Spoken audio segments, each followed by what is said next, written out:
Bu Qarabağ məsələsi tamam, torpaqlar məsələsi tamam fərqli bir məsələdir.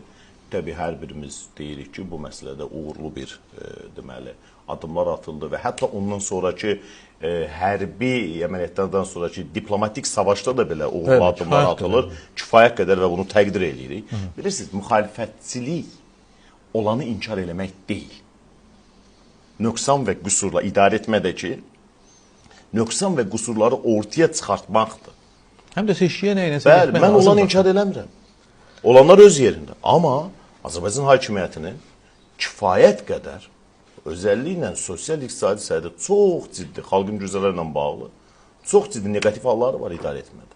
Bunlar ortaya qoyulmalı və deyilməlidir. İkinci, kadrlarla bağlı ciddi problemlər var. Ümumiyyətlə, bizim milli kadr problemlərimiz var. Nədir milli kadr? Dəfələrlə efirdə deyirik. Təşəbbüskarlıq və təsvübkeşlik yoxdur.